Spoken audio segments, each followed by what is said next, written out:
This is the You Need to Know podcast with your host, Tommy B.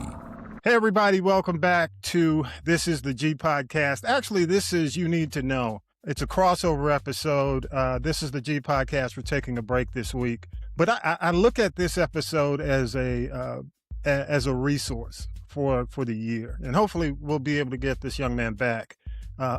Abdul Dosunmu. Let me make sure, because I said it right in 22. That doesn't mean I'm going to get it right again, attorney. But tell everybody who you are and the organization. Go ahead. Well, first of all, let me thank you for having me back. It's an honor to be here always.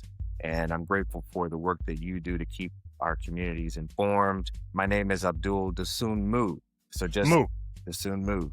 Thank you. And I am the founder and executive director of the Young Black Lawyers Organizing Coalition, which we call YBlOC for short. And it's a network of young Black lawyers and law students who are working all around the country to build and protect Black voting power at a time when it has come under vociferous attack. Yeah.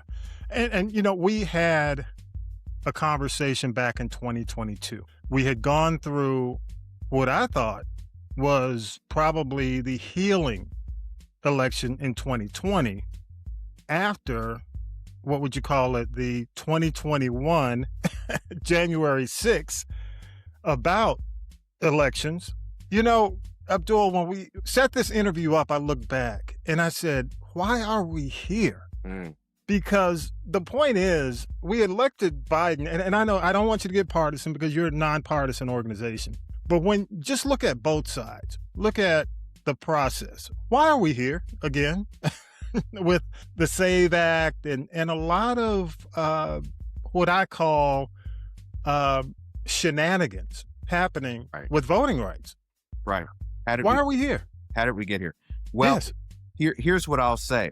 And this is something that I think it's important for your audience to hear. That this struggle over access to the ballot, this struggle over inclusion in democracy really is a perpetual struggle in American history. And, you know, I always say that it's important that we know our history, because if we don't know our history, then we won't be able to recognize when we are repeating it. And this is a moment in which we are repeating history. So I might have done this on the original episode, but I want to take us to the Reconstruction era. Sure. And I want to share that during the Reconstruction era, we saw rising Black political participation. We saw Black people elected to state offices, even some federal offices. We saw Black voter parity on the voting rolls. It's an era of significant Black political expansion.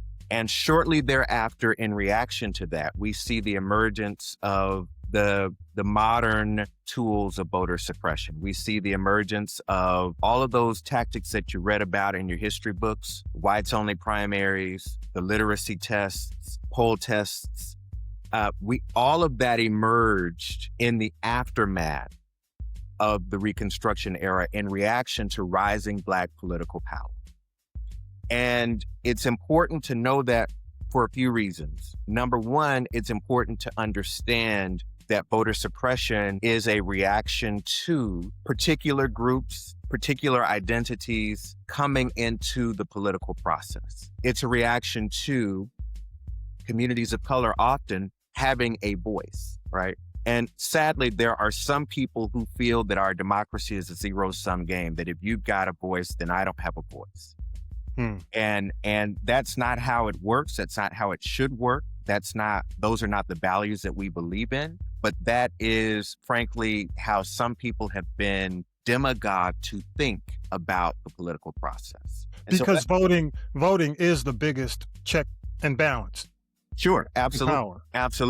Absolutely. And so we have some people who feel that voting and democracy are zero-sum games, and they're not, but that's how they feel. And so they will institute voter suppression laws and policies to negate the voices of other people that they feel threatened by politically.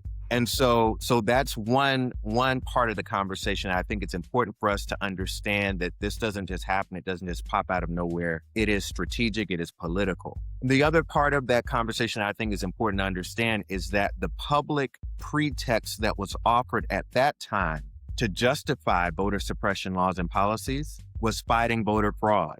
So the same narrative that we are hearing today about why measures like the SAVE Act are important is the very narrative that we heard in the early 20th century to justify voter suppression laws and policies at that time. And so there is a playbook here that people are reading from and working from. And it's important that our communities understand that reality because again, if you don't know your history, then you can't recognize when it's repeating itself. Well, let's jump into the SAVE Act. First of all, the thing you mentioned, the voting fraud, has already been denounced by, clearly a nonpartisan format, which would be judges in courts, in federal courts. Right. So tell us a little bit about the SAVE Act. It's already passed the House. It's headed to the Senate, and I think it's got about 50 votes, according to, the last word on this. Tell us a little bit about it. And from your organization's nonpartisan. When you look at it, what are the thoughts of, from your organization standpoint? Well, the first thing that I want to say to just sort of set the stage for the conversation around the SAVE Act is that since I was last on this show, we have seen some 448 voter suppression bills proposed in 48 states across the country, according to the bill. Wow. Would you repeat that number? 448 voter suppression bills proposed in 48 states of the country. So almost every single state has seen some voter suppression bills proposed. Now, that doesn't mean they've been enacted, but they've been proposed. And I want to start there because the SAVE Act really starts there. It starts in a national effort by the forces of voter suppression to make it more difficult for people to vote.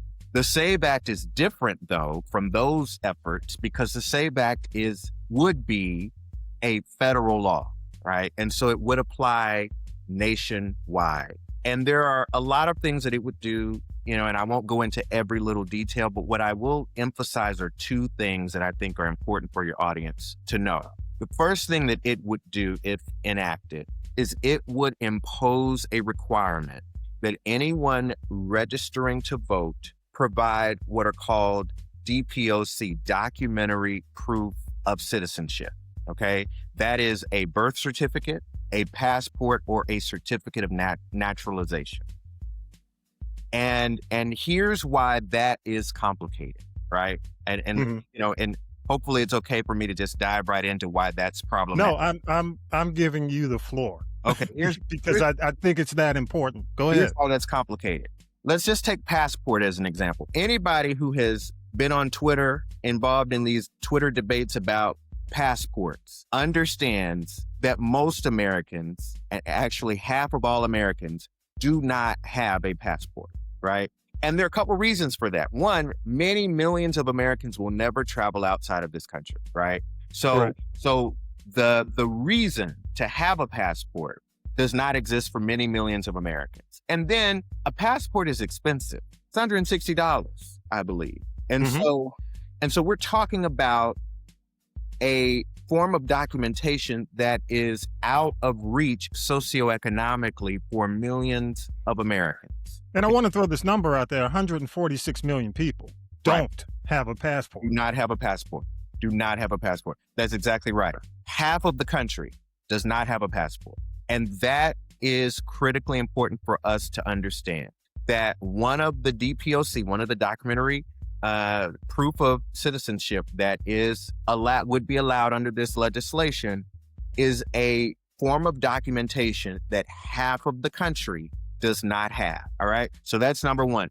Let's go to birth certificate, because you say, well, everybody's got a birth certificate, right? Nope. No. Not quite. I know people who have lost their birth certificates. Yes. I know people whose parents had their birth certificates and have lost them, or whose parents had them and passed away and now they can't find them, right? I mean, this is a fairly common reality for many millions of Americans. And if you've ever had to navigate a bureaucracy, then you know that it's not as easy as 1, 2, 3 to get one. No. And so, in the Black community, it is especially not perilous. Especially not. And so And so the two of the three forms are forms that are not easy to get. Okay. And, the data, there are numbers that are being thrown out all over the place, but the best data that we have suggests that 21 million eligible voters do not have one of these forms of ID or one of these forms of documentary proof of citizenship. 21 million eligible voters.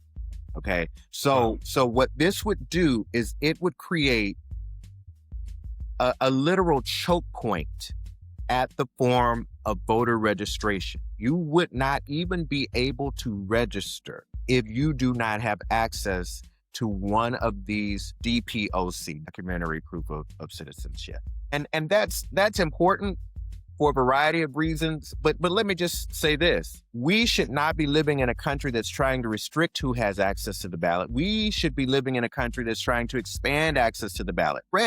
Not enough people participate in our elections. So true. Already.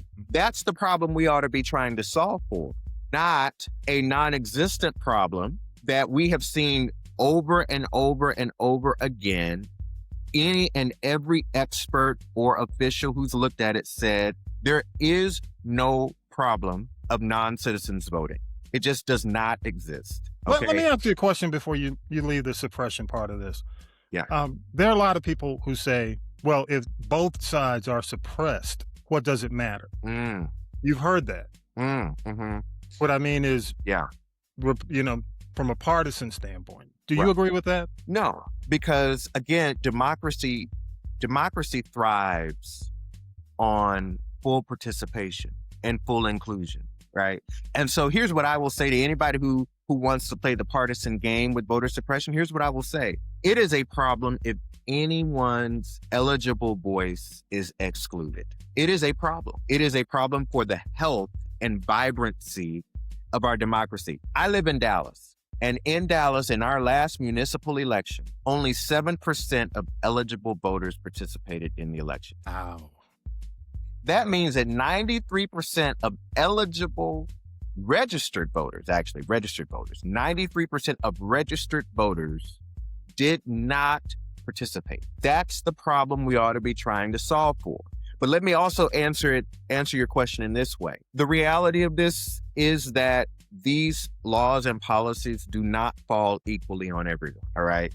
So if you look at the data, if you go inside the numbers that we just unpacked, right, around who doesn't have access to birth certificate or access to passport, those numbers are disproportionately people of color who do not have access to those documents, right? Mm-hmm. And we could talk about any number of other groups, young people, the elderly, folks who are differently able, right? But it's important for us to understand that these laws and policies that are being introduced do not fall equally on everyone.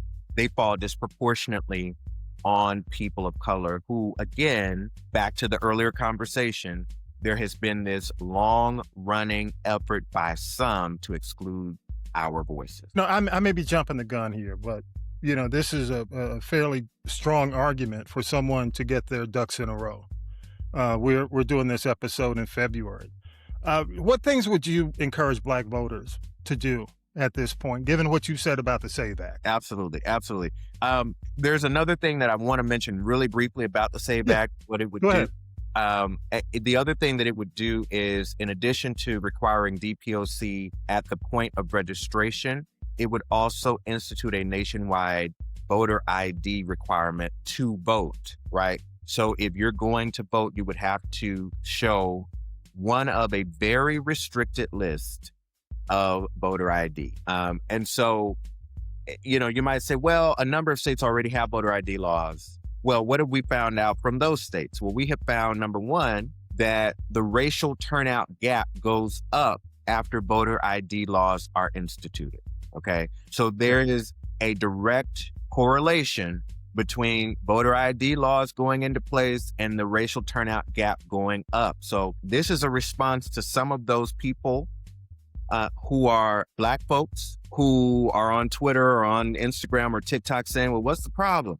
What's the problem? Every Black person's got an ID. Photo ID was a problem. Absolutely.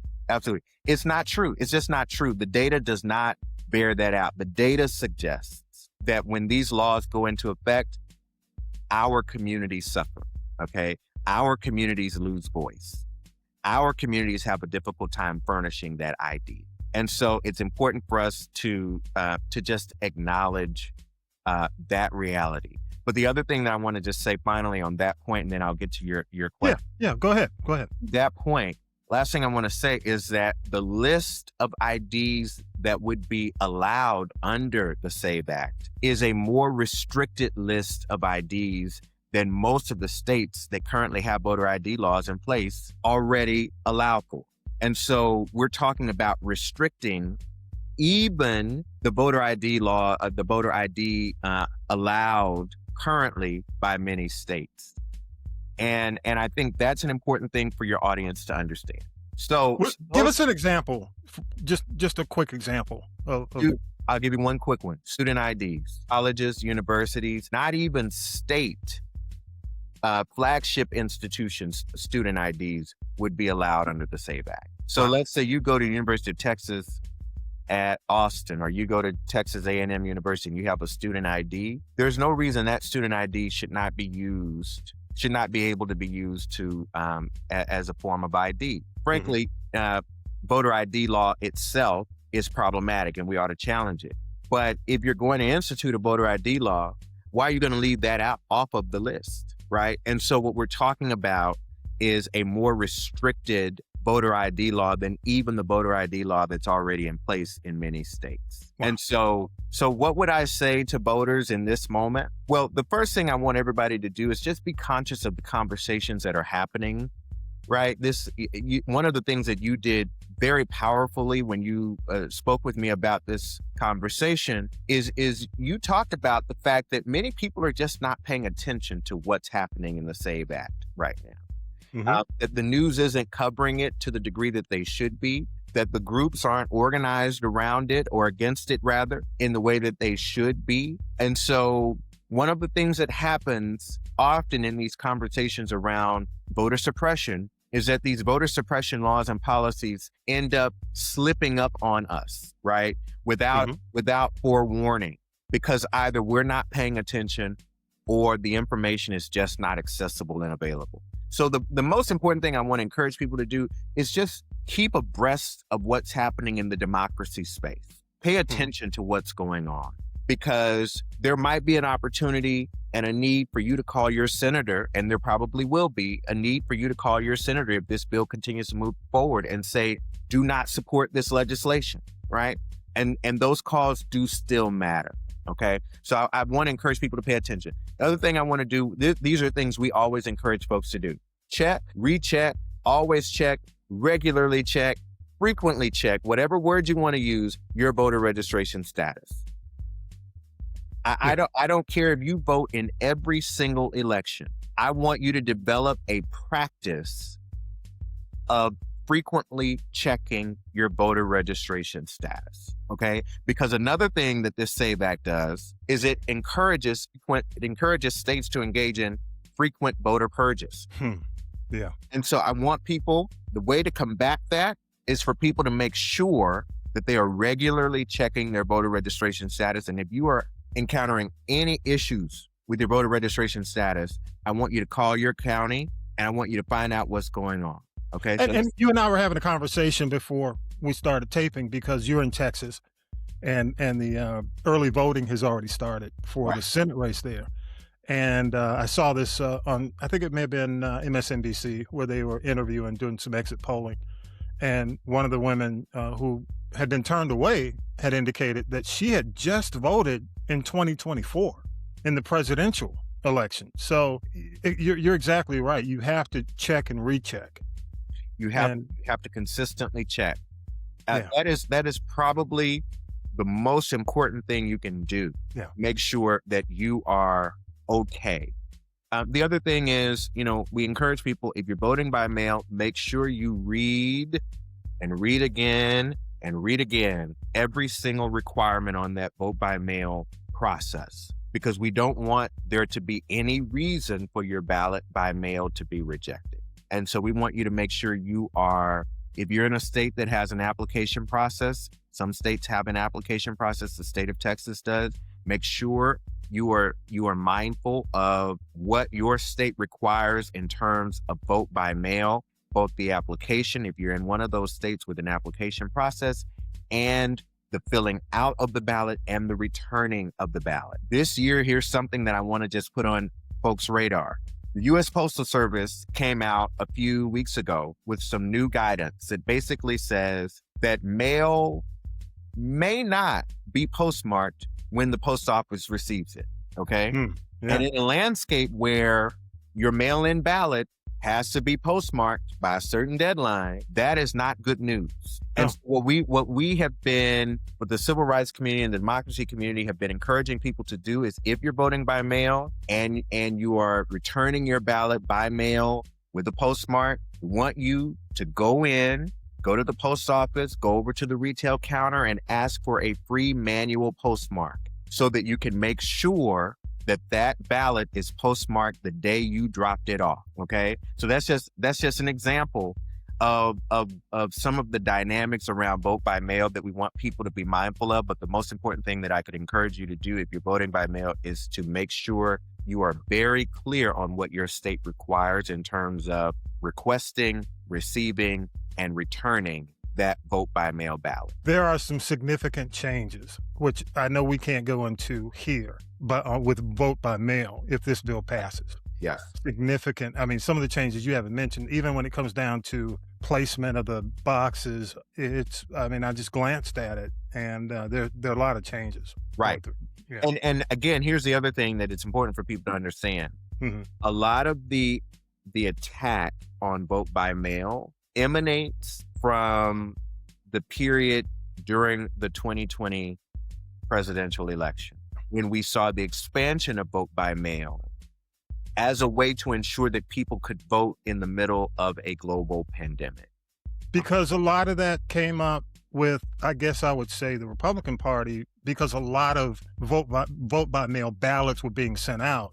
Yes. Without being requested. So that's even in this bill. Well, yeah. I mean, here's the thing about it is that we saw in the expansion of vote by mail, there are some people who looked at it. And again, a lot of this, sadly, is colored by partisan lenses, right? Mm-hmm. A lot of people looked at it and said, oh, wait, those are not our voters who are voting by mail. Those are their voters who are voting by mail. So therefore, vote by mail is bad, right? And that's unfortunately how a lot of people, particularly a lot of people in political power, particularly some people who may be at 1600 Pennsylvania Avenue right now, interpreted that situation. And so they have had a vendetta against vote by mail since then, right? Okay. And so I think it's just important for us to understand where all of this is coming from so that we know we have the right response to it, okay? Final thing I always emphasize and encourage people to do, there's a hotline called the Election Protection Hotline. And it is run by the Lawyers Committee for Civil Rights Under Law, which is a tremendous nonpartisan, it's been around for a long time, voting rights and civil rights organization. And a number of other groups are allied with the Election Protection Hotline. And essentially what it is you can call that hotline. The number is 866-OUR-VOTE, 866-687-8683. You can call that number, and there is a legal volunteer on the line who can help walk you through any question you have about voting, who can help walk you through any issues you confront while voting, right? And so this is the number to call if you get in line and you're in line by the time the polls close and they tell you can't vote for some reason, which is not correct. You have the right to vote if you're in line by the time the polls close. If that happens to you, 866-OUR-VOTE is a good number to call. Because what may happen at 866-OUR-VOTE is that issue will get vetted. That issue will then get escalated to a team that can respond legally to that issue. Yeah. And so what we encourage people to do is to make sure they have that number saved in their phone, 866-OUR-VOTE. You can go online. It's the Election Protection Hotline if you want to learn more about it. It is 100% safe. It is 100% nonpartisan. It is not connected to any campaign or candidate. And it is staffed by people like myself and others. I don't staff it, but just it's staffed by, we have partnered with them in the past, but it's staffed by many people, democracy lawyers like myself, is what I meant, who believe in the value of this process, who believe. So go ahead. I'm with you on that. Let me ask you with the SAVE Act, because I just glanced at the news, 50 votes, looks like it could possibly pass in the Senate. Does YBlOC have a strategy if it does pass? And you don't have to go into specifics, but are you watching this to see Absolutely the next step? We are monitoring this very, very closely. And there are a couple of things that I will say. One is, there is always the possibility of taking a look at this legally, right? And to see whether there's legal action that can be taken. And then beyond that, look, a big part of who we are as an organization is making sure that we are on the ground as Black lawyers and law students, helping to educate our communities about their rights, about how to successfully, confidently, and knowledgeably cast their ballot. That is the core work that we do. And so we're going to continue to do that work. We're going to continue to be in churches. We're going to continue to be in barbershops and beauty salons all over the country.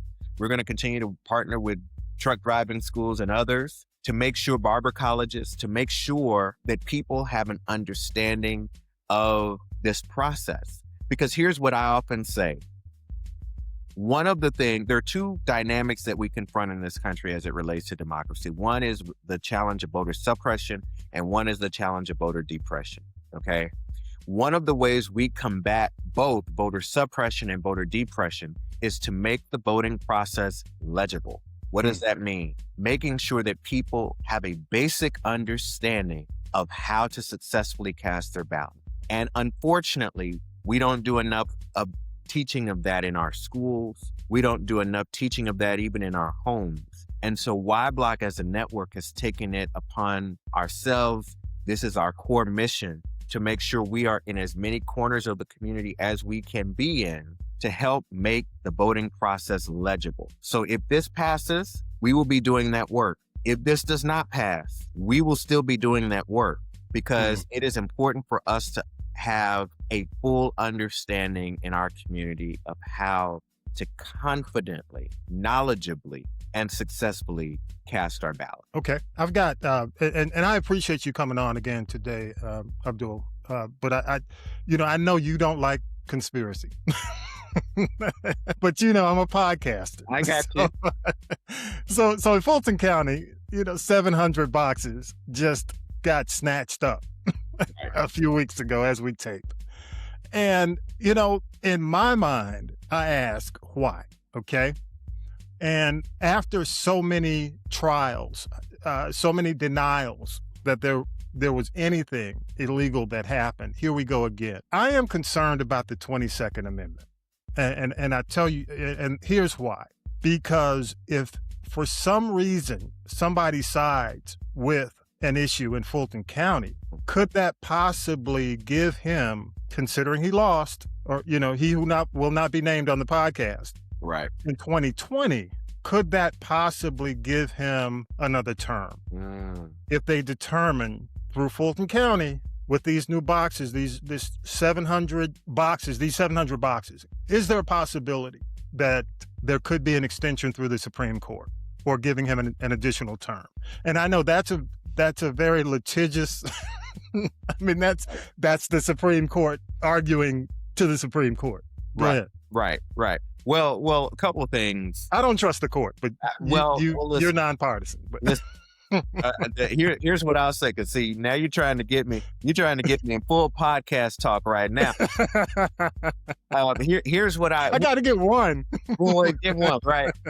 Here's what I will say. If any, and explain what the 22nd Amendment, I mean, it limits terms. Am I correct? Right. Yes, absolutely. But he's I mean, you've got rallies where he's saying, hey, you want me for another term. And all of a sudden, Fulton County gets raided. Well, here's what we don't have to conjecture about, okay? Here's what we know. What we know is that for the last several years, there has been an effort on the part of he who shall not be named to sow distrust, discord, and dis-ease around our elections process. Mm-hmm. That's a fact. You don't have to guess about that. That's what he's been doing. Yeah. And unfortunately, very sadly, he has convinced a lot of generally more reasonable people to go along with that.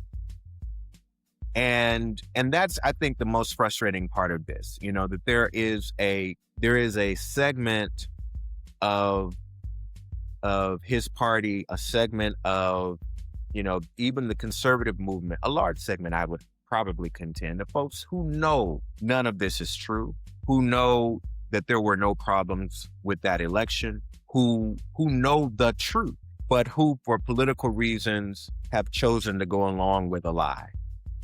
And that's unfortunate. And so here's the threat. The threat is that, again, going back to that narrative in history, when you convince people of voter fraud and you continue to hit that narrative, then unfortunately you can get people to justify some pretty problematic and heinous things.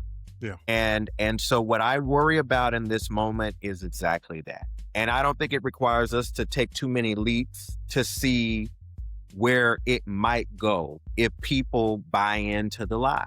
And so here's where I want us to kind of land on this. We've got to do everything we can to combat the lie. We've got to continue to lift up the facts, continue to lift up the data, continue to lift up the reality that far too many people have looked at this and concluded that there was nothing wrong with that election for us to continue to perpetuate this myth, right? We've got to continue to lift up that fact. And then, I will just say, give a shout out to several groups that we know and have partnered with in the past on the ground in Georgia in particular that have gone to court to make sure that what was taken is not used against voters in problematic ways. And so we are going to continue to monitor that as it moves through. But, it's very, very important that people continue to confront and combat the lie with the truth. Yeah, good deal. I just want to thank you again for coming on, Abdul. I had to get one question in, though, because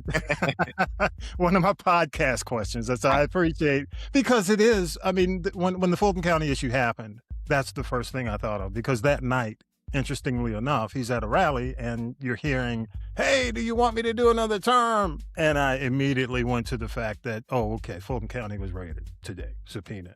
Okay. Thank you again, Abdul Dosunmu. Man, you are an excellent resource. Your organization is an excellent resource. Tell people how they can, how to contact you. Well, you can look us up on all the social platforms. We are at Young Black Lawyers, and it's Young BLK Lawyers on Instagram, on Facebook, on Twitter, on LinkedIn, Young Black Lawyers Organizing Coalition. You can visit our website at YBlOC.org.